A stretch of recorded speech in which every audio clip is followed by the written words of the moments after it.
Hey, Gudgies.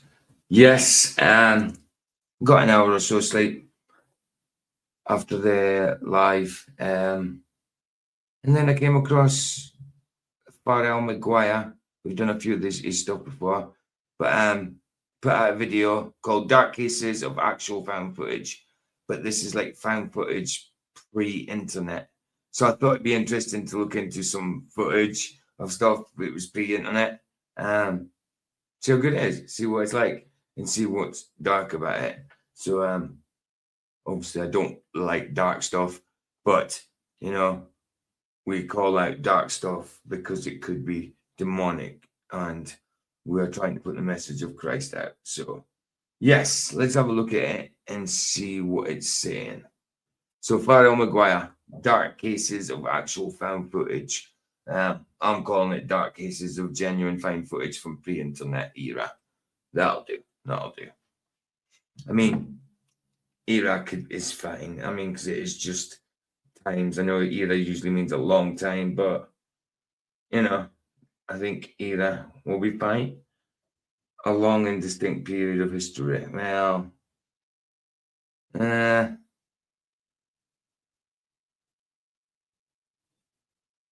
yeah, that's fine. So it was a long time.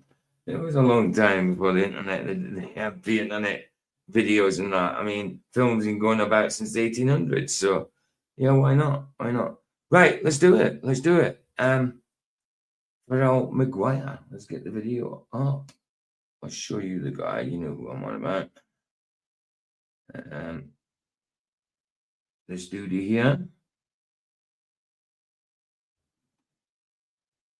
Yeah, Farrell McGuire. This dude, yeah. Like I said, we've played some of his stuff before. This is the video we're doing now. Dark Cases of Actual Found Footage.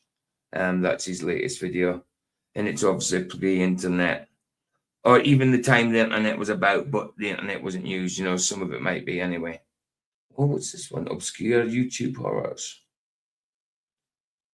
From 2 weeks ago.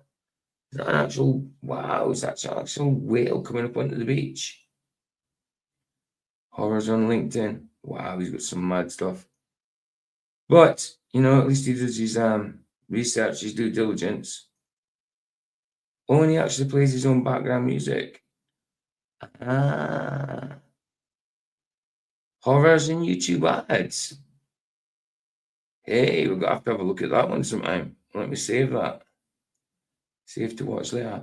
Horrors and YouTube ads. Yeah, because they put some dodgy stuff on YouTube ads. Too right to do. Some very dodgy stuff. Right, let's get this video done. It's this one here. So let's see what it's got to say. We'll just react to it. Dark videos of actual found footage. Let's do it. Yeah. Go get the volume up. We're all sorted. California, 1989. Alfonso Lua and his family are hurtling down Interstate 205 outside the city of Stockton on a scorching August afternoon. Ooh. It's so hot, in fact, that the family's car begins to overheat. Well, I mean, those old 80s, 90s cars in that scorching heat, yeah. Dry weather, very arid there. Yes, I would quite believe they would overheat quite a lot. With the engine rattling and steam billowing out the sides of the hood, Alfonso pulls over and takes a second to decide what he should do next. The family agrees that both him and his son Hector should walk to a nearby house so they can call for a tow. As the pair are hiking down the side of the interstate, Hector notices something in him. So it might not just be found footage, it might be... Well, obviously, yeah, right, it's found footage, they're just showing stills of it. Or some of it could be from newspaper, media, stuff like that, you know. Let's just continue, see what it brings. Bush. It appears to be a military jacket, all folded up in a bundle, as if it's wrapped around something. Ooh. They pull the ragged coat out and, indeed, bundle. And there it is. The hidden Blair Witch Project. Okay, let's see. So this is just the reenactment of how the footage was found. Okay, let's have a look. Inside is a videotape, one that lacks any sort of label or markings. Hector and his dad decide to keep the VHS. They find a house and manage to call for a tow, and the family is able to make it home safely. That evening, they... Tow. Do you ever hear of anybody getting a tow nowadays? You don't, do you? You don't. You don't ever hear anybody getting towed. Somebody might get a push start or something, but you don't hear about anybody getting towed. I remember, like, my dad's car broke down or his friend's car broke down, they would go and pick each other up and tow each other, you know. So the one with the car broke down, my dad or vice versa, his friend would be sitting in the car that's broke down steering while the other car is towing, you know. I remember those days, but you don't see that anymore. You just don't. It's weird, the kind of things you notice, but you just don't see that anymore. Cars being towed by cars. They decide to put the tape in their VCR to see what might be. Won't be long before cars will just be driven by AI, just self-driving, which we see that already anyway. On it. Maybe it was a lost home video or a recorded TV show, but that wouldn't be the case. The reality was far darker. In fact, this videotape was so disturbing that the officers involved in the criminal investigation it would soon spark said that they had never seen anything like it. Never seen anything like it. It must be bad then. Must be bad. Let's put a like on this. Cool. Newspapers would soon tie the tape to a satanic ritual, but enough exposition. Always linked to satanic rituals. Always. So this is September 21st, 1990. UPI Archives. Videotape believed to reveal satanic arson fire. Sacramento, Calif. A videotape of a burning building narrated by a whispering person believed to be a devil-worshipping arsonist has sparked an intensified investigation after it was shown on national television, an official said Friday. The homemade tape shows a raging fire burning at night. An eerie voice whispers, ancient spirits of evil. Look at it, the fire department trying to put it out. What a laugh. The chilling narrative by an unseen person is punctuated with frenzied breathing, something, or laughter, probably like crazed laughter and a crazed laughter or something. Whatever. Let's actually watch this thing. And the crazed laughter, there it is, yeah. For ourselves. I remember this. I've seen someone else has put this out before. But yeah, it's very creepy. Let's put it back again and I've got all as loud as I can. If you can, guys, listen to it with headphones and you'll hear it a bit better. Just for these kind of bits, right? I put it on full blast. Might have to turn it back down when it passes it, but you can see the captions. But yeah, try listen to it. Take it back. Look at the fire.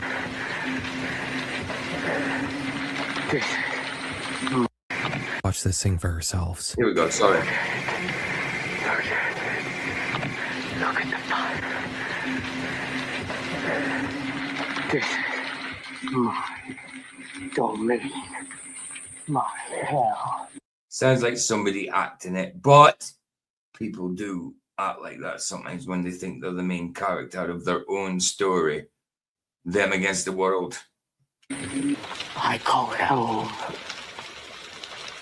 Well, it's horrible. Sitting there watching a fire, calling it home. It might have been your home, but you've set fire to it. You know, sitting there worshipping the flames like it's Satan itself. My hell. And there he goes, he says it there. My hell. The whole sky is black with smoke.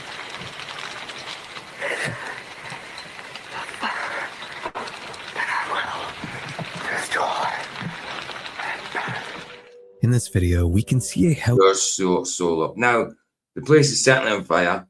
There's certainly somebody whispering, but it sounds like they're acting it. You know, so they're trying to sound. They're trying to sound. What's the word? Not demonic, guttural. They're trying to sound like a guttural whisper. You know, they're trying to sound dark. They're trying to sound as though they're infernal, they're diabolical, all battle. But it's still creepy. Like I say, they're like that, acting in their own main character syndromed film. Was engulfed in flames in the distance. The camera is shaky and frantically zooms in and out. This might not be terribly significant on its own. Houses burn down all the time, and it's something most people would consider capturing on They do, but who would sit there filming it?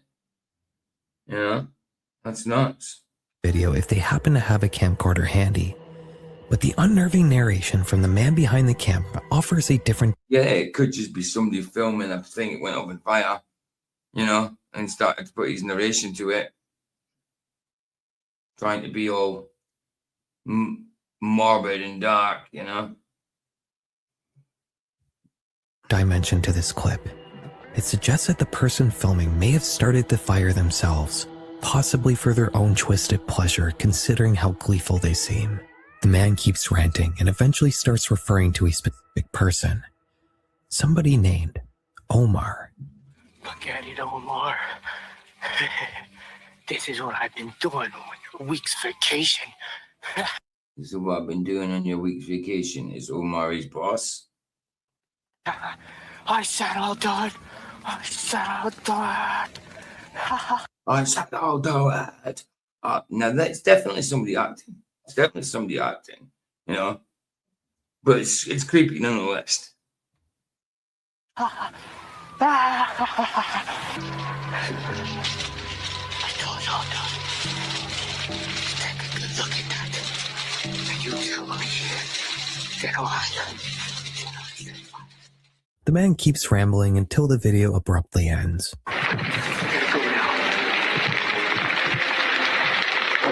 But remember me. Remember me. Madness. Remember me. Good night. The Lua family would immediately turn the tape into the authorities, where it would eventually find its way to the California Department of Forestry. Captain Frank Curry would be charged with the investigation, and he, along with other investigators, would begin analyzing the tape frame by frame to see if they could match the blaze captured on the video to any recent reported fires. They could not. Without much else to go on, a county arson investigator would get in touch with the Lua family. Him and Alfonso's brother would return to the side of the highway where the tape had originally been found. It was easy to spot as Alfonso and his son had only taken the VHS and not the jacket it was wrapped in. And indeed, the coat was still splayed out by the bushes. So, it was left there for them to find. Whether the guy did it or not, I don't know. Whether he just filmed it, it was an off-the-cuff thing, had his video camera and he filmed it because he's seen it. And just decided to put an acting narration to it to sound like, I don't know. But I'm sure I've seen this before and he did actually set fire to it. I could be wrong though. We'll see. The investigator would do a deeper search of the surrounding area, and he would uncover more items that would only make this case even more disturbing. Okay. In a nearby bush, a miniature skull would be... Oh, some voodoo thing. Some voodoo you. Drunken head skull thing. Oh no, what me gonna do? He found. In a pocket of the jacket, he would find a wooden pestle that supposedly had satanic markings on it. Okay, my arm, it looks a bit smoothed out there, but it could quite easily have satanic markings on it. This fire may have had a dark spiritual motivation behind it. When you think of an arsonist, you probably think of someone burning down their house for the insurance money. Or maybe somebody... Well, not really. Some arsonists do that. Burn down their house for the insurance money. But some arsonists have got a fascination with fire. Pyromaniacs, I think what you call them. Pyromaniacs. Some people are pyromaniacs and have got a freakish affinity towards fire. Unfortunately.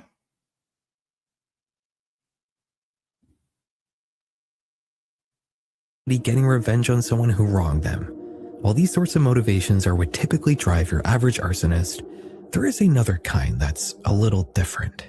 Some people who commit arson set fires purely for their own pleasure. This is what you may refer to as a pyromaniac. Absolutely. Maniac. Pyromania is an actual psychiatric impulse control disorder. These firebugs will set things ablaze to relieve anxiety. Absolutely. Oh, why is it not big anymore? Oh, it's his. I was like, why is it not big? It's small, but it's the way he's recorded it. Okay, got it. What's going on? It's meant to be big. But it's just the way he's recorded it. But yes, you do get different types of pyromaniac. You get pyromaniacs that'll just sit there and look at a match burning down one by one, or the whole box at once. Some people just love a massive blaze. Some people just start off, pyromaniacs just start off with a match, burning bits of paper, setting fire to the ashtray. I mean, I'm sure a lot of guys in their life have had some kind of affinity towards fire. You know, when they first know what a lighter is or a match is, you know, it's kind of like, look, I can set fire to that sort of thing. But not where everybody doesn't develop into arsonists. You know, people becoming arsonists. Yeah. Let's continue. The physical tension, and sometimes even for arousal, considering the way the camera. So, go and get some Viagra. Don't set fire to a place just to get nookie with your woman. You know, get Viagra instead. Man was speaking in this video, it would be easy to classify him as a pyromaniac, someone who burns things down not out of any real-world gain, but just simply for their own enjoyment. After the extra items were found by the side of the road, the investigation would hit another dead end. They were able to surmise some physical details of the burning building from the tape, but they still couldn't connect it to any known fire. They also weren't able to identify the Omar being referred to in the video. It would seem this fire case had gone cold. Then everything would change. The show Unsolved Mysteries would air a segment about the tape, and many viewers would call it Unsolved Mysteries, 60 seconds, things like that. I mean, yes, they've had some true stories come across their desk, I suppose, but do we really trust Unsolved Mysteries? I mean, aren't they the ones that say they talk about truth and stuff like that, but they end up showing you alien encounters, you know, UFO stuff, alien stuff, and saying it like they're here as a fact? Is it not these that do that, as well as some of the other documentary channels we can't trust completely? But Unsolved Mysteries, yes, there's Unsolved Mysteries on there, but can you fully trust it? I'd say no. Same as 60 Minutes and stuff like that. Yes, they have true stories come across the desk, without a doubt, but are a lot of it hyped up, glamorized, made a bit more interesting? No, it's gone and they make it, they go hyperbolic with it just to try and make it more interesting. And reporting that they knew where the fire had taken place. Police were then able to successfully link the blaze to an instance of arson that had occurred a year prior in 1988 in the nearby city of Redwood. The tips coming from viewers would continue to nearby city of Redwood. Redwood just happened to be a big old tree. Big redwoods are like one of the tallest trees in the world, isn't it? Maybe, if not the tallest. Neck breakers, didn't they get called in Canada or something like that? Redwood, because you break your neck trying to look at the top of them. Which would lead investigators to the home of a 17-year-old boy who was named Omar. The police would question the teen, who told them that the video was taken by his 19-year-old buddy, John. Instead of questioning John right away, they would put him under surveillance to see if they could catch him attempting to start a fire. They wouldn't have to wait very long, as John... So they were going to do like a sting operation, but not like how they do with like catching predators and stuff like that. You have a sting, you know, they get a decoy, an older decoy, pretend to be younger and all that. How do you do that with an arsonist? What do you let him get to the point of striking the match, or Do you let him actually set fire to something? I mean, how does that work? Unless you just try to get him to talk about it and get it recorded on tape. I don't know. Let's check it. John's garage would soon be found engulfed in flames. Authorities would swoop in and put out the blaze. In the remains of the building, they would find several disturbing things, such as animal remains, a cutting table with a large blade. Probably sacrificed animals. And several... If it's a true story. I mean, I dare say some of it's true, but it came out on... I forgot the name of the blooming program. Can't remember. You know what I'm talking about, though. Bloody knives. They would also... Unsolved mysteries. Also find another tape. In this one, the camera merely pans over different newspaper clippings that relate to different arson cases without any voiceover. So yeah, the paper's going... See, to me, it kind of looks like an ARG before the internet type game. Alternative reality game. But just before the internet, done through media and video and stuff like that. I don't know. This was enough for authorities to bring John in for questioning. He would soon break down and admit to both starting and filming the fire. The police had found their guy. They found the guy. I wonder if there's any interviews then. I wonder. Enforcement would connect both John and Omar. I would say unsolved mysteries. Don't fully trust them, but yes, they've had true stories. Definitely come across the desk without a doubt. Are to 26 different fires. It's whether they hype them up, to be something different, or they think the story is a bit boring on its own, so they have to add stuff to it, almost augment reality. That had occurred in Redwood in the late 80s, and the pair would both be tried as minors as they were under 18 when the crimes were committed. John would eventually be institutionalized. Arson plea. A 19-year-old Redwood City man suspected in up to 26 arson fires has entered a guilty plea to one count of arson and been ordered to undergo psychiatric treatment at an inpatient facility. Well, I would say we'd have to.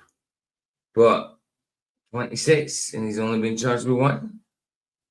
Or admitted to one? Pleaded guilty to one? Has he been accused? He's suspected, but he hasn't been accused or charged of the others, obviously. Okay. At a psychiatric hospital, and Omar would be sentenced to juvenile detention. Their full identities have never been released, so we don't know exactly what happened to these two firebugs. But after they were thrown in the system, the fires around Redwood would mysteriously stop. Luckily, once he was chucked in jail, they'd stop. Well, I mean, does that say it all? as far as we know, nobody was actually... Is there any interviews with him? That would make it a bit more credible. ...heard in this case. The fires that Omar and John started mostly centered around a new suburban development that was being constructed, so most of the homes targeted were still unoccupied. Still though, this story is almost too strange to be real. This tape really seems like It's almost too strange to be real. Is he hinting at something like that? Something from a Hollywood movie, and the fact that somebody just happened to find it on the side of the highway would be stereotypical if it was the opening of a found footage horror project. And yet, this all actually happened. So it wasn't. It was actually real. But, the guy was certainly acting. Who was talking, who was narrating it. But he maybe meant to sound like that. I can't imagine how the Lua family felt after they first... Obviously, main character syndrome, you know what I mean? They're the main character of their own story. And everybody else's story. They have to be the main character of that also. Just hit play on that tape. Good evening. In our little... Yes, Farrell. How you doing, Farrell? ...corner of YouTube, a lot of content tends to focus around disturbing videos, as you probably know. I'm sure you've seen many uploads by channels similar to mine that document and explain mysterious and dark pieces of visual media people have found. Yeah, Nexus is a good channel. I like that. I know he's subscribed to him, but Nexus is a good channel. Peter Crowley. They do the dark sides of internet and stuff like that, which is good because there's a lot of demonic stuff going in within the dark side of the internet, that's for sure. So it needs to be brought to light. So it's good. I do like the works they do. Even though they're not doing it from a Christian point of view, we'd better if they were, obviously, but at least that putting the truth out there, that these things happen. On the internet. It feels like sometimes that so many channels, including mine, are making content like this that the search for disturbing stuff ends up looking like the tail end of a gold rush. All the good stuff has been found already, and we're just kind of left searching through the leftover scraps. But there is one thing few others have thought to try, though. You see, discussing disturbing videos is not a purely online phenomenon.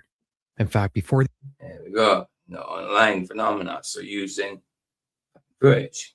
the internet was even around, there were many avenues you could take to watch content just like my channel.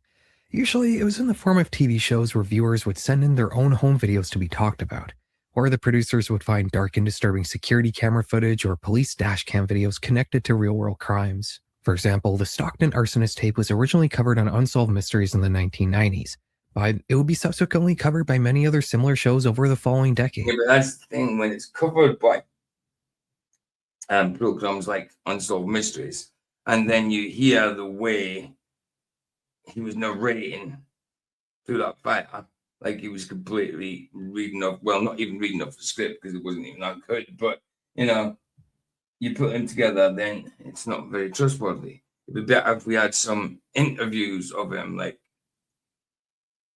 in the holding cell. Well, sorry, where the police interview him or whatever, not the holding cell. Where he gets interviewed.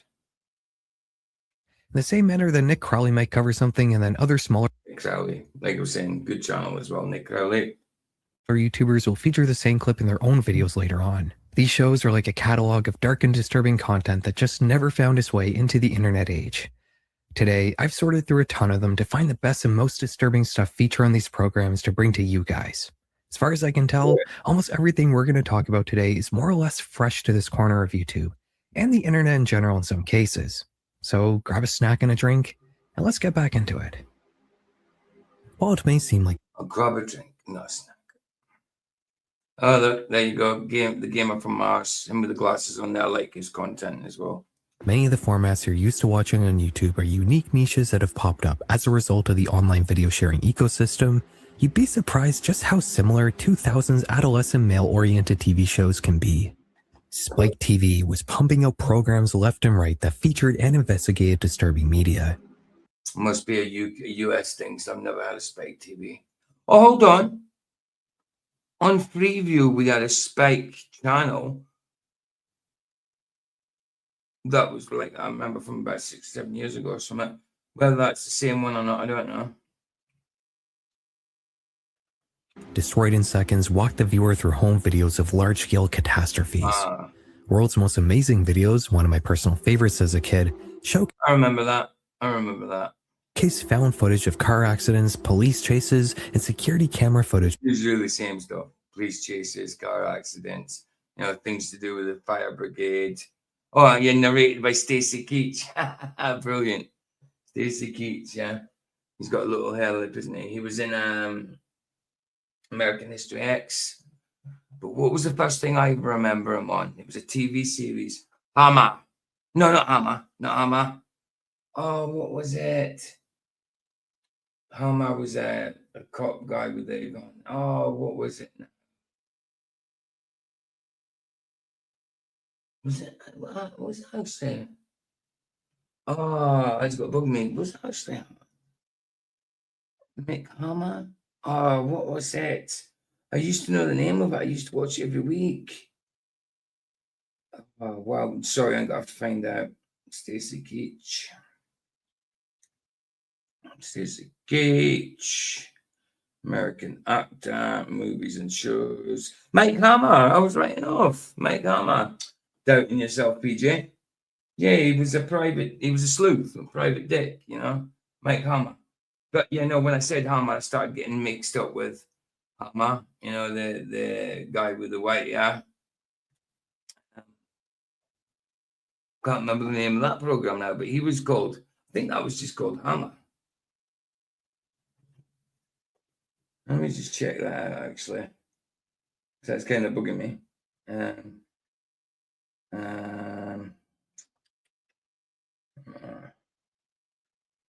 TV. Sledgehammer, not hammer, Sledgehammer. I was getting Mike Hammer mixed up with Sledgehammer. They both got hammer in it. And Sledgehammer is David Rush, or David Raish, however you say his name. Bill Bixby's actually in it as well. Yeah, so yeah, you got Mike Hammer, and then you got Sledgehammer. And then they were out around about the same time as well. Actually, let me check that. Well, actually, I'll just ask the phone video. Was Mike Hammer and Sledgehammer out at the? Oh, come on. Was Mike Hammer and Sledgehammer out at the same time?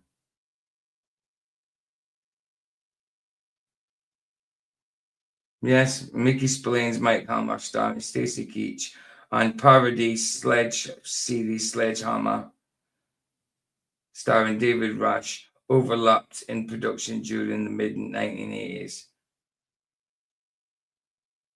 Hold on, Mickey Spillane's Mike Hammer, Stacy Keach version aired on CBS from January 1984 to May 1987, so 3 years. Sledgehammer aired from 1986 to 1988, so they did overlap a bit. So Mickey Spillane's Mike Hammer was first.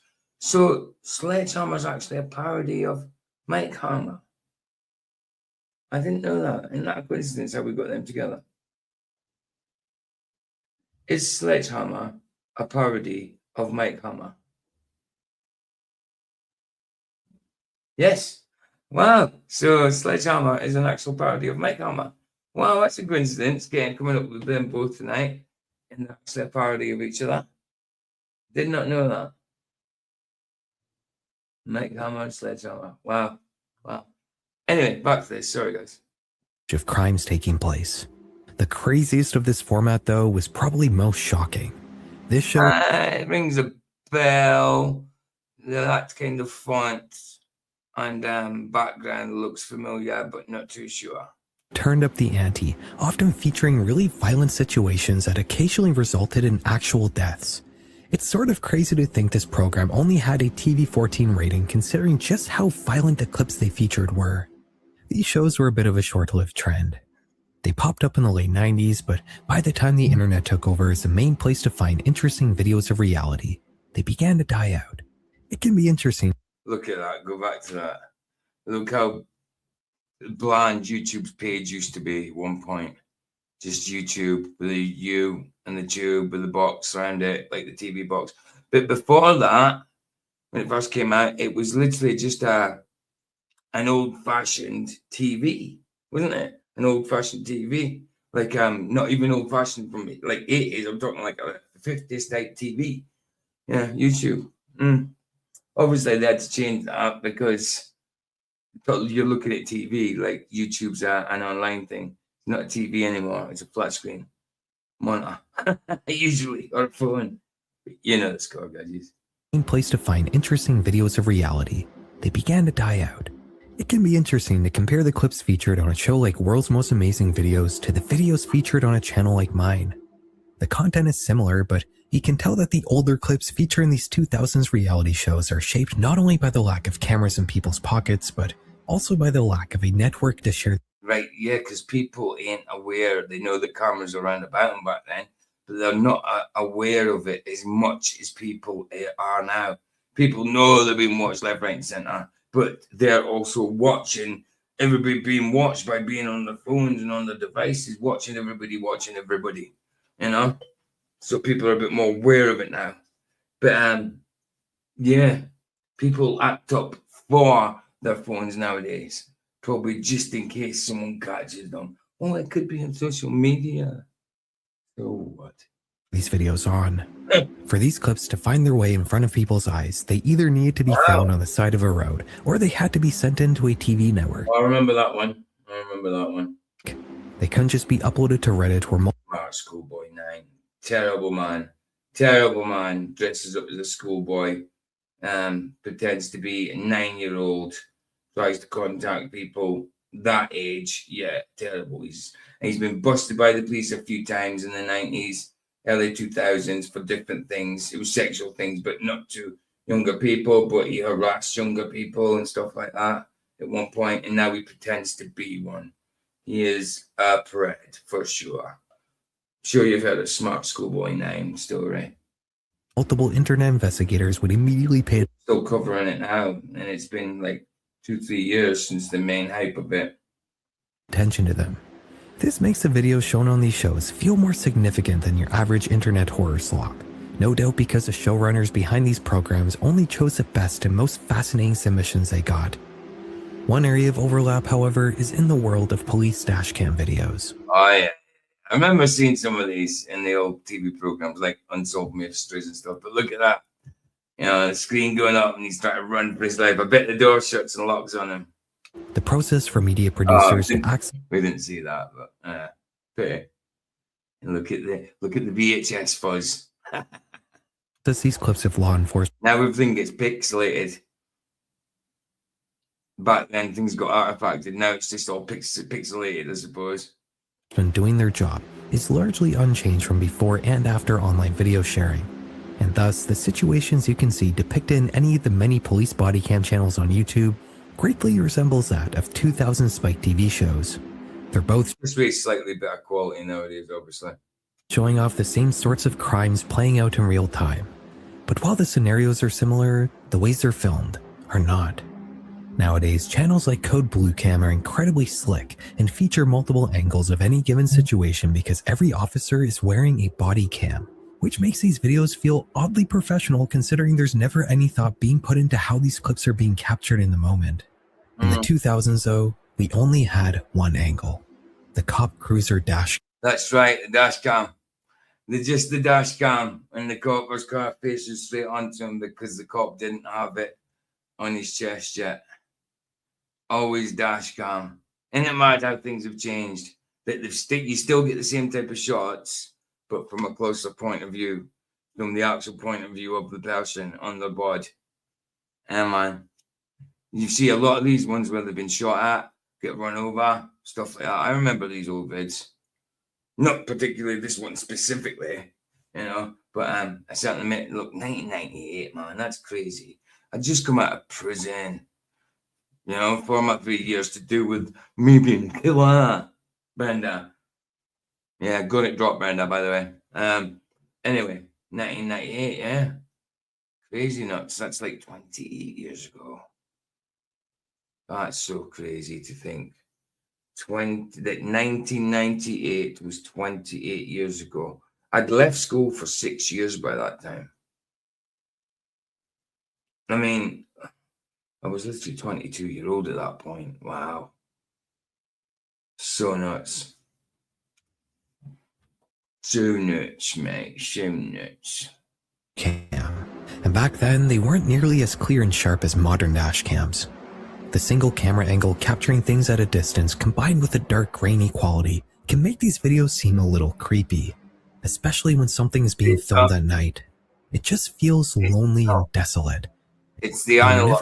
It's the analog. It's the analog. Because we're used to seeing things in digital now. When you see things from back then with the haze over it, the analog kind of look, it's kind of uncanny. It gives you the creepy feel. You know, especially if you think back on your old horror movies in the 80s and that, and you used to watch them on TV at night on the video, and it had the same type of quality. Nowadays, like, you get a lot of compression on it because people are downloading it, passing on, downloading it, so the information gets lost and compressed, and it's even more fuzzy. But the old analog style of video, VHS, it certainly does put that kind of zeitgeist on it. You know what I mean? Sure exactly what's going to happen when the cop steps out of his car. Yo, that went so fast. It's been doing that a lot lately. Texas, 2006. Trooper Stephen Stone initiates a traffic stop on a busy road in the city of Tyler. The car had been speeding. It must be because I pressed spacebar and it sticks, and it must select something because the spacebar is almost like a selection key at some points. When you've already highlighted something, it becomes a selecting key. But, you know, sometimes it sticks and selects like, the Speedy Gonzales. Like I said, new keyboard. But as Stone walks up to I'll actually get one next week. his window, he notices an open container of alcohol. Inside the vehicle are two men. The cop asks the driver to step outside. So this is what, 2006? Even that's 20 years ago, bro. 20 years ago, man. 22nd of March. Weird how you guys do your dates. We do it the other way. Oh, no, that's the way we do it. That's the way we do it. Third. Oh, no, it's not. Sorry. No. That's the American way, obviously. We do it day, month, year. You do month, day, year. Go ahead and step out of the truck for me. Come back here, sir. Where's the shoot up? Go ahead and step back here. Get out of the traffic. He asks the driver if he has any weapons on him, to which the man says he has a pocket knife. Stone pats him down and finds a bag of weed in the driver's jacket. Open container of alcohol in the vehicle. That was out me. That's not you? I'm not drinking. Let's always try this. Well, what's this? What's in here? What is that? In this pocket? What is that? Papers, things. What's in there? A weed? What? Weed? Weed? Yeah. At this point, the trooper has a bad feeling, but has enough to go on. Yeah, I mean, obviously back in 2006, it was still illegal, but it's no big deal having bloody weed on you. But yeah, he obviously wasn't just about the weed. On to start an arrest. As he's placing handcuffs on the driver, something unexpected happens. He starts. Okay, I got a bag full of drugs here. Turn around. Place your hands behind your back. You're under arrest. Stop. Stay in the car. Get in the car. As the passenger steps Oh yeah, I forgot. Yeah, there's a passenger there. Did he know there was a passenger there, or were they ducked down? Didn't see them. Surely he must have known. No. No. Wow. out, the driver pulls out a gun that the cop seemingly missed during the pat-down, and then the passenger pulls out one as well. I can't show you what happens next on YouTube, but Stone ends up getting shot many remember this. I do remember he got shot, yeah. times at point blank. He screams as the pair gets back into their truck and start driving away. Miraculously, On his radio, I think, yeah. Stone not only survives the attack, but is able to stay lucid enough to radio into HQ Yeah, I thought so. and give them a physical description of his assailants. It's gonna be a blue pickup truck. Two Hispanic males. Paramedics rush to the wounded trooper as every available officer in Tell that he was struggling. He was struggling not to stay alive. Tyler begins the manhunt. Soon enough, the two men in the truck have a line of cop cars following them. They begin shooting out the window towards the officers as if they were living out a GTA mission in real life. The passenger eventually pulls out a rapid-fire assault rifle and begins hailing the So it wasn't just blimmin' handguns in there. There was automatic assault rifles. Or rifle, at least. Wow. trailing cruisers with a flurry of bullets. The driver starts shooting as well, but this would end up being a fatal mistake.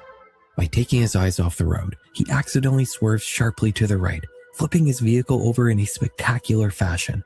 Again, like something out of a video game or a movie. Over and he's taking his eyes off the road. Well, but this would end up being a fatal mistake. By taking his eyes off the road, he accidentally swerves sharply He just showed you the end part of it. Okay. to the right, flipping his vehicle over in a spectacular fashion. Again, like something out of a video game or a movie. A crowd of officers descend on the overturned vehicle and apprehend the two gunmen, putting an end to their very short but astonishing reign of terror. Trooper Stone was brought to the hospital in critical condition, but would luckily make a full recovery. Yeah, I mean, even looking at this photo, you can tell it's old school photo, made by film. It's got that fuzziness to it, that analog theme to it, that analog print to it. I can't even say filter, but almost like a filter, but real. Being saved in no small part by his battered bulletproof vest. The two men in the truck will be identified as Mexican nationals Ramon Armando Ramos. Francisco Saucedo given 14 life sentences. 14.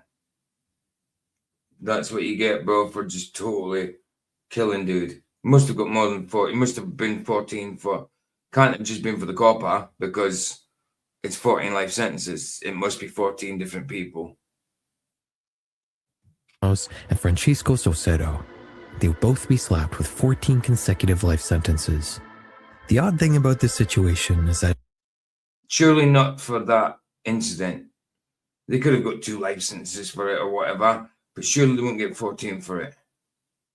Surely there must have been other people killed. It's never actually come out just what these men were even up to. Why were they so Man gets life sentence for East Texas trooper shooting. Tyler, a Mexican national, was sentenced to 14 life terms in prison after pleading guilty to shooting state trooper and firing on the other officers. Firing on other officers during a car chase. Ramon Armando Ramos, 38, pleaded guilty Tuesday to 14 counts of aggravated assault. Right, so it wasn't other people who got killed. It's aggravated assault because they assaulted other coppers, shot at other coppers. Even though they didn't die, they've given them a life sentence each for it. Wow. Well, some people get slammed, man, when they've got no mercy. And that was no mercy.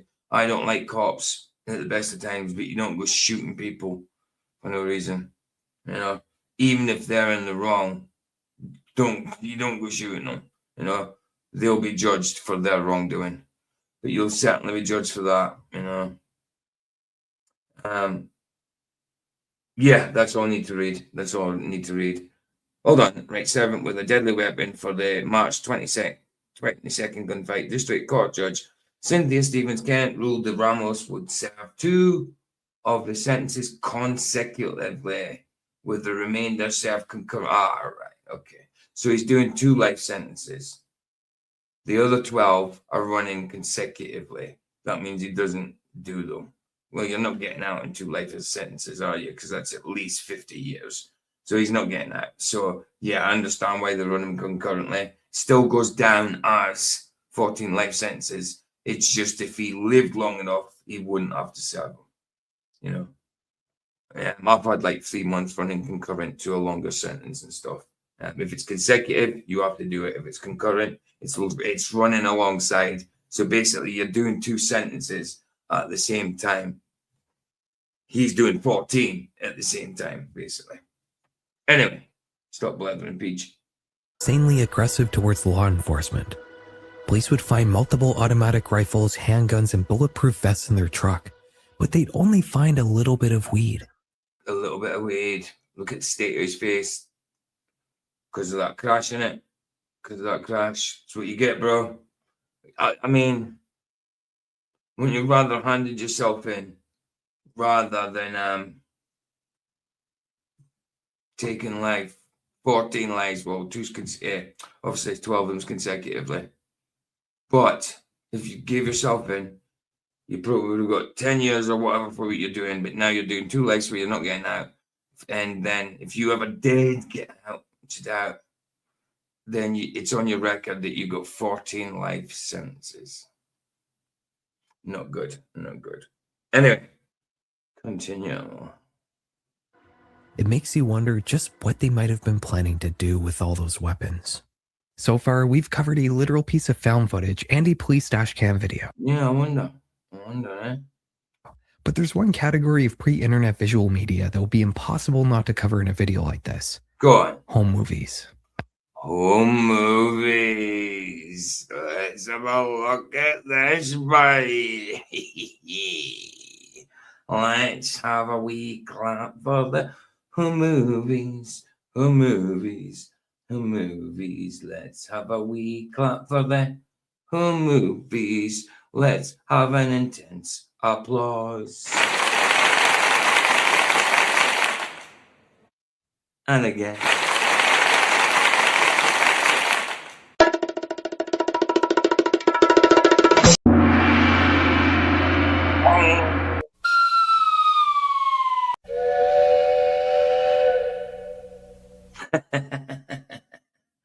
Sorry about that, pals. I had to do it.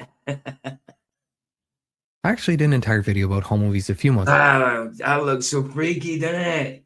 And all it is a dude making his eyes wide open, sucking in his cheeks, and he's sucking his cheeks and his teeth, biting down it, opening his eyes really wide. And because of the analog style of it, the old school style of it, it makes it look even more freakier. But that's on his channel. We'll have to have a look at that. Oh, we did. That's the one we saved, wasn't it? Horrors found in home movies, in home videos. I think we saved that one. Yeah, we're going to have a look at that one someday. That'll be fun. Right, continue. ago, so I'm not going to repeat myself too much, but in short, home videos are a bit of a lost art. With everyone now having cameras in their pockets that allow them to film and share short clips with whoever they want at a moment's notice, it feels like when I from 1990 to 93, 92, 16, late 92 to about 1994, I used to work in the Depot Studios, which was Belgrade Theatre here in Coventry. You know, this is in the 90s when I came down here for about 3 years, 3.5 years maybe. And I was on YTS because I was a teenager, and I was working in the technical side of theatre. So what was my point? 2 seconds. What was he saying again? Oh, hold on. As a society, we've to film and share short clips with whoever they want at a moment's notice. It feels like as a society... Oh, yes. I worked in the theatre. Yeah, of course. And the same theatre I worked in, it was a studio side. We had the studio side. It also had recording studios, like for music, sound, and a video editing suite. So, like, the video editing suite had, like, professional cameras, and you could put VHS in them. It wasn't film, it was just VHS you put in, but it was a professional film camera for VHS, and it had a portable editing suite on it. It had filters, it had masks, it had buttons to do this, buttons to do that. It's like an editing suite on the camera. And I used to get that out for free. Like, it could be rented out to other people that joined the studios, but I used to get it out for free because I worked there. And yeah, we used to have some fun with it. I used to get my cousin that died. I keep pointing up there because he's on my picture. Died last year, didn't he? Dougie. He used to borrow off me as well, and he'd be doing his shadow boxing, you know, a bit of roundhouse kicking and all that on it. We used to have good fun with it. It was good fun. So it's a lost art. You don't see much of home videos anymore. It's all online, in live sometimes. Anyway. We've lost the ability to make proper home movies. For example, every Christmas, my dad would set up our family camcorder in the corner of our living room to record. Is that him? That's him. No way, you can tell. All of Christmas morning, like 3 hours of consecutive footage each year. Well, you can This tell. was how home movies used to be made. To be these long-form pieces of media that only exist to document how important moments That's it. And you never had any kind of script. It was just you pointed it and started filming and done whatever. You know? Yeah, it's a lost art, like he says. Everyday life are playing out in their entirety. People just don't really do this as much anymore. They mostly film short clips with their phones and then post them to social media. You can't really film for 3 hours with your iPhone because it would run out of power and runs out of power, heats up, breaks down. Yeah, that's right. Then you wouldn't be able to doom scroll through Twitter anymore. If you had a 3-4 hour tape, you could use that. You could just keep going. And then you could, if the battery starts dying down, you got made sure the other battery was alive, you know, charged up. And then you could plug it in if you didn't, you know. So you could always keep it powered up, really. But they were bulky and heavy. Obviously, it's a lot easier to hold a phone like nowadays, but it was so cool, you know, just holding a video camera. You could even get smaller versions, but the ones we had were like professional, on the shoulder things or on a tripod. You know, like I said, it had its own editing suite on it. Really good, really good. But I was working in the technical side of theatre. I wasn't a video technician. I did a little course on it, but yeah, no, I was in the technical side of theatre, rigging up the lights, you know, sorting the set out, learning the show, operating the sound and lights during the show. Stuff like that. This resulted in a lot of the sort of interesting videos you see online being more reactive in nature rather than unknowingly capturing something interesting.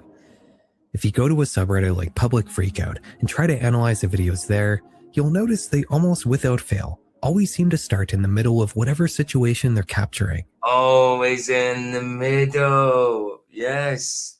Always in the middle. You never see, like there on the plane, for a good example, and you got the woman on the plane that starts pointing the guy down there and say, he is unreal. That man is not real.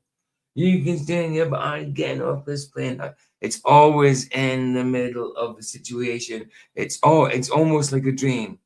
You don't know where you don't in a dream. You don't remember waking up in the dream, starting your day. You're just there in the situation, and it's normal to you. But if you try and think where you were earlier, you wouldn't remember in the dream. So I don't even think you try. So yeah, it kind of reminds me of that, I suppose. Very rarely will you see something accidentally caught on camera. It does happen, just not very often. People mostly tend to break out their phones to vertically film situations after they start. After they start. Before the internet though, videos on the phone, yeah, it's usually after they start. When you had movies, when you did home movies, it was intentional. So yeah, people get their phones out nowadays and start filming after the situation starts. Before, you planned it. Oh yeah, it might not have been planned, it might be off the cuff, but there was a beginning to it. It's like you initiated it, you know? of weird things caught on camera tended to happen because a person holding That's weird. That is a weird thing, catching camera. the camcorder just so happened to be filming something else at the time. The most famous example of this would definitely be the only known angle of the first plane hitting the World Trade Center. Yeah, I disagree with that. Oh, made up footage, that is. That's made up footage. There were no planes. My opinion, but I do not think there was planes. And I will hold to that opinion. The whole thing is dodgy. And you know it. It starts with an angle of some firemen doing something in downtown New York, and the camera whips around just in time to capture the impact mere moments before it occurs. It whipped round right to have it center screen. Proper dead center screen to catch it dead on. Yeah, right. That's like it's like an indie version of Hollywood. No. Panned round, caught it center screen. Yeah, of course. Whatever. When you consider found footage horror, this is a trope it's based on. A movie like Cloverfield starts as a normal home video, but devolves into something else entirely as the movie goes on. The same can be said of our next topic.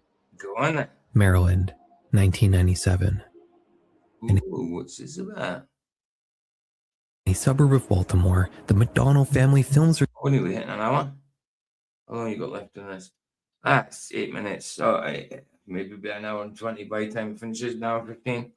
I'm going to put it out as a pre-recorded live. You know, I think more people's come to the lives than premieres. So even though it's much and such the same thing, but it'll be pre-recorded. I'll make sure I put it in the chat so people know. Sunday picnic. It's a beautiful summer day. Grandpa's blowing bubbles, the kids are running around, everyone is relaxed and having a good time. But that mood would change almost instantly. Family members would later report looking up and seeing a flat gray piece of metal falling from the sky, which wasn't caught on camera. But what was captured was the aftermath. Oh my God. Oh my God.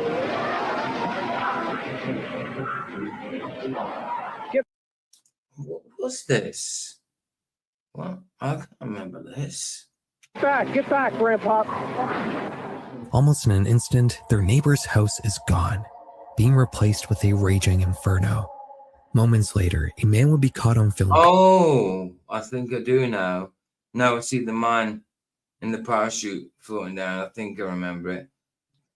I don't know how trustworthy this story is. I can't remember too much about it. But I do remember this situation now that I see the guy in the parachute. Parachuting to the ground. The McDonalds would quickly rush to his aid, giving him a chair to sit on. Nobody could explain what happened, and talking to the man would only make the situation stranger. He was a pilot, but not of a bush plane or a Cessna. No, he was flying a stealth bomber. Stealth bomber. Really? Okay. Why has that stealth bomber got 2 spikes on the nose, to the left side of the nose? Well, it's right, my left, but just one of those spikes on the right-hand side. I mean, they're perfectly symmetrical, pretty much, those things. Oh, mind you, no, hold on. Actually, no, it isn't quite symmetrical. There's more on the left-hand side of it than the right. That's a bit strange. I thought those things were perfectly symmetrical. Unless that's just something that's flapped open. I don't know. But whether the story's true or not, I don't know, guys. Specifically an F-117 Nighthawk, a $42 million aircraft developed as part of a... 42 million, eh? Look at that. Look how level they're flying. Level. Parallel, pretty much, to the plane of the Earth. Black project. Obviously, the nose will probably be up 2 degrees. A highly classified top secret military... But it flies parallel. You know, yes, the nose might be raised, but its ass and its nose flies parallel. And there might be a slight upward angle of 2 degrees, but it's still flying parallel to the level plane of the Earth. Initiative that isn't publicly acknowledged by the government. And here it was on the McDonald's front lawn. Once the authorities arrived, the situation would become more clear. The bomber had been flying as part of the Chesapeake Air Show, which had been taking place in the nearby... There was an air show. Okay, I remember this now. Is that CNN News? What do you call it? The one with the peacock type feather? Is that CNN? Town of Middle River. Major Brian Knight. Oh no, sorry. The cockpit, the peacock thing is going with this Olympics symbol. Yeah, sorry. So it must have been what, 92 or something. Had been piloting the aircraft when it lost its port wing while flying above the air show. He maneuvered the bomber as best he could, but had to eject shortly before it hit the ground. A later investigation would reveal that the aircraft had been missing 4 fasteners on its port wing structural support assembly. 4 fasteners. You'd think they would check that stuff before they go. Which caused it to snap off midair. While especially a supersonic jet like that. Several homes were demolished as a result of the bomber crashing into the residential neighborhood of Bowley's Quarters. Only 4 injuries were reported as a result of the spectacular crash. In a crazy stroke of luck, nobody had been inside the house that the aircraft had crashed into. Nobody was there. Was it a staged event? I don't know. Or was it just a freak accident? I don't know. Could be either or. I don't know the story well enough to be able to make an informed decision on that. The video taken by the McDonald family remains to this day one of the most insane examples of how a completely normal home movie can accidentally capture something remarkable, in turn creating a unique form of accidental media that you don't really see much anymore. Right. Our final topic for today is another example of this same phenomenon. Final topic. All right, cool. Got 6 minutes left. Let's see what he's got for us. I like this guy. I like what he comes out with. I like his research. And his style of video, you know, he's calm, he's collected, you know, he just puts the information out there. Doesn't claim to know it all. Lets us decide for ourselves, you know. You probably wouldn't guess based on the content I normally make, but one of my favorite niches to watch on YouTube is camping videos. I like camping videos. I like hiking videos. People mountaineering, going caving, stuff like that. although I don't like the caving where they're going in tight spaces and stuff, I'll watch it, but sometimes I have to flick off because I get claustrophobic for them. Oh, in them tight spaces, and I'm getting, oh, not good, not good. There's nothing more cozy than watching someone find a nice... Reminds me of the bivvy just going carp fishing. No, there's no pond there, but it's kind of what it looks like sitting over there. Deck chair, you know. Rods next to you, bivvy behind you. Yeah, I'll have to go fishing with harder this year. Scenic spot in nature, and then hunkering down for the night. My two favorite camping channels are Northern Scavenger, who likes to kayak to different interesting islands off the coast of Nova Scotia, and also Steve That'd be cool. That'd be cool. Canoeing places. That'd be ace. Wallace, another Canadian who's most well known for his stealth camping videos, where he'll pitch a tent for the night in a roundabout, a highway median, or some other strange spot like that. There's something oddly entertaining about the concept. It's interesting that you can actually make a living simply. You get people like pitching tents or making camps in weird places at nighttime just to see if they can do it, like in the middle of a roundabout where traffic are going around it. You know, in the UK, you get roundabouts. Well, in the middle, there's kind of usually grass or something, and a few trees. So people have camped in the middle of there just to see if they can do it. Underpasses, you know, making themselves blending with the environment, whether it's bushes or urban or whatever, you know, they make themselves camps under skips and bins and all sorts of places, man. It's pretty cool. Pretty cool. By filming yourself camping and then posting it to the internet. But like everything else we've talked about today, it's not quite as new of a media genre as you might think, especially here in Canada. There's almost no difference between what Northern Scavenger does in the 2020s and what documentary filmmaker Bill Mason was doing in the 70s and 80s. If you ever wanted to watch an iconic piece of Canadian filmmaking, then you should definitely check out Water Walker, a 1984 documentary that follows Mason on a canoe trip through Lake Superior. The aesthetics behind this Canadian style of camping documentary was the main source of inspiration for the Scottish band Boards of Canada, whose name comes from the National Film Board of Canada. Yeah, with an old C and I, eh? On top of a pair of legs. All hands together. See that eye. The agency that produced these films. Our final story for today, though, doesn't actually take place in Canada. Montana. 1988. Brothers Ron and Bob Michelson are just starting their annual 88, guys. 88. 38. Is it? It's 38 years ago. Oh my goodness. Camping trip in the Beartooth Mountains. They're bringing their horses into the bush, where they then set up camp and settle in for the night. When they eventually wake up, though, it doesn't seem like they're in the woods anymore. Holy shoot. And that's the only way out right there. Our hearts are found. It's spring. Spring's going up. That's what we got coming towards us. Not a thing we can do. They exit their tents and find that they are now in hell. They're surrounded by sky-high walls of flame on all sides. There's no way out. All they can... That is blazing, man. That is blazing. You ain't getting that out in a hurry. do is sit and film the carnage Especially if it's dry. folding in front of them. It's getting big. But don't these, and a lot of these are pine trees, don't these also, even if they're not dry, don't they have like resin, sap in them that keeps them alight also, that's flammable? I have never seen such a Well, it's oily, resin, it's flammable, isn't it? thing in my entire life.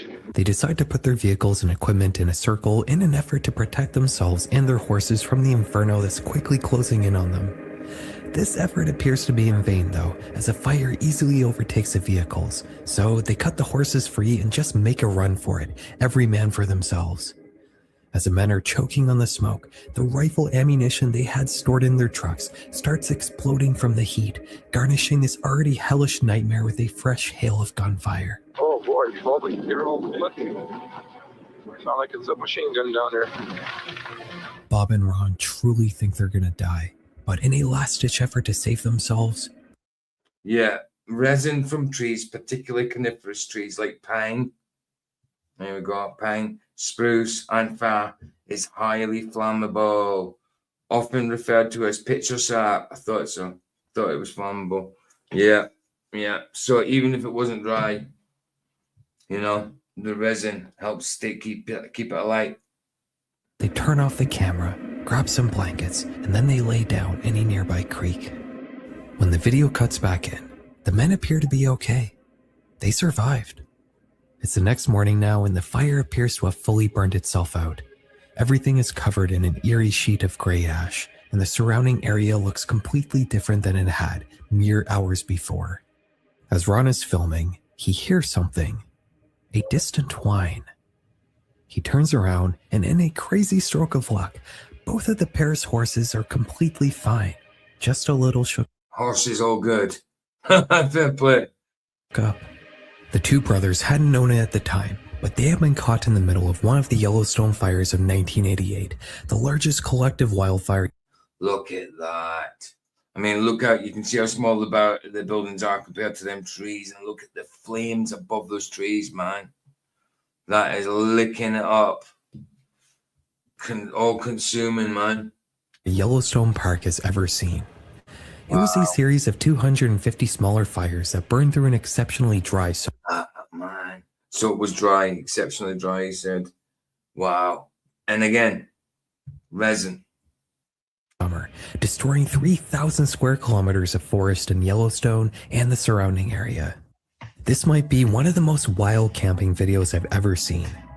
And yet, the only way you can watch it is by piecing together different clips of it that were featured in these 2000 Spike TV shows. Other than that, it just simply isn't on the internet. It's not lost media, but it's also not complete media either.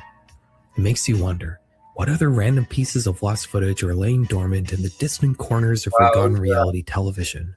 Shows like World's Most Amazing Videos were considered by TV networks to be filler programming. Cheap, forgettable content that the broadcaster can show when they don't have anything better to air.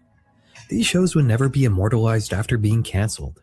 The only reason you can even see them today is that fans cared enough to record them when they originally aired, and then they uploaded them to YouTube, where they can luckily still be watched because no network cared enough to copyright. I remember them times. I remember those times very well. Strike the content.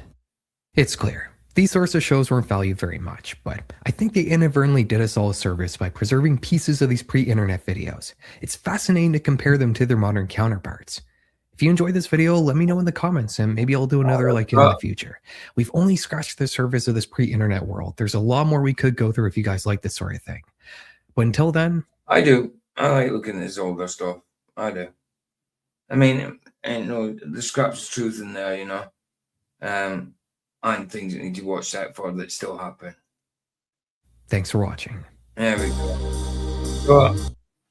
Cool. Let's quickly go back to his channel just so you can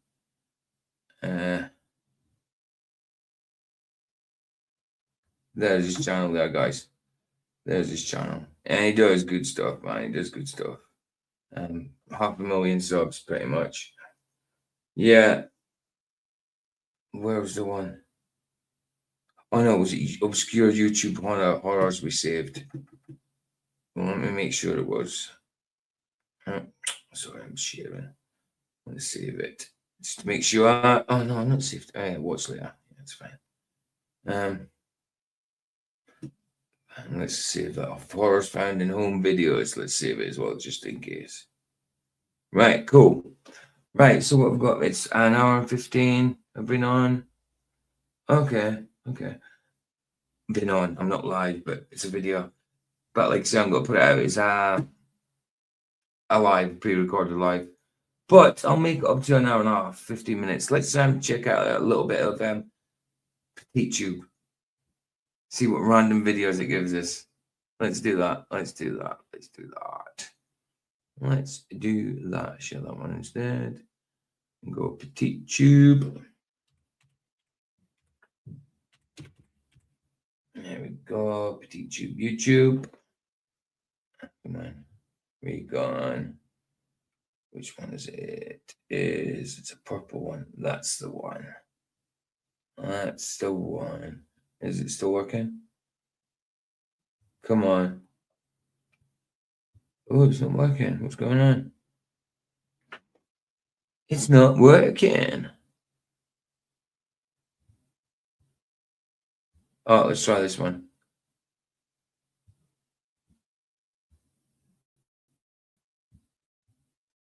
Come on. Because all you do is press refresh. No, that's not it. That's someone. It should be this one. Come on, what's going on? Why is it not playing? Why is it not working? Weird. Weird. Okay. Can't be. Why? I'm not sure what's going on there. Right, let me just check. My internet's fine. Is it? Yeah, my internet's fine. Oh, great. I didn't realize. Roger's on. I went and did I was going to do this as a live stream because I didn't think Roger was on because I noticed he didn't say anything. That's why I went and recorded this to put it out as a pre-recorded live. Oh, well, I'll put it out as a premiere now. Oh, your stream's unavailable. Your stream's unavailable. Let me just go and quickly tell him that his stream's down. Right, let's see what it's saying. Hold on. He's playing this music. That's why. He's fine. Oh, he's back. He's back. Right, I'm just gonna let him know I was recording. Hold on. There's Ryan. Let's quickly just go check this. You killed the internet, dude. Yeah. I have no idea, dude. Yeah. Ryan came in, you came in. I've recorded. Cookie. It's time for a rant. Okay. Yeah. You're gonna have to do a rant on McToon. Because why would I want to do that? Well, because it's Appreciation Week starting tomorrow. Oh boy. Yeah. Sounds exciting. So we're gonna appreciate the Globies. I'm gonna go walk in the rain. What the hell, nice. Ryan? It's raining. Are you the kid from it? He is. He's gonna go to the sewer and go. Oh, it's somebody's talking to me in Discord. I'll see who this is. It's not me. Oh, wrong one. I haven't been on Discord in a while, dude. I should go in and check out the politics server. See if there's anybody in there. See if he catches this. There's always some globe head in there. I'm on that. I'm on politics server. You go to politics. I've got a free pass in politics server and Geo, so I can go in there anytime I want to. I'd rather not, man, because half the people in there, it's the same argument every time I go in. And there's like 40 people in there, like just talking over each other. Yep. But I mean, I love it when the girls have their night off. The flat Earth women actually do a whole. He never ever sees his blooming chat. And I don't. I think they're just AI bots. You just said my name. Probably. PJ's doing a premiere now. I think I'll get off and let him do his premiere. I'm not really covering anything. Just have to get off. Plan it out the next show. Right. Got to keep the audience participation in here. So McToon it is. So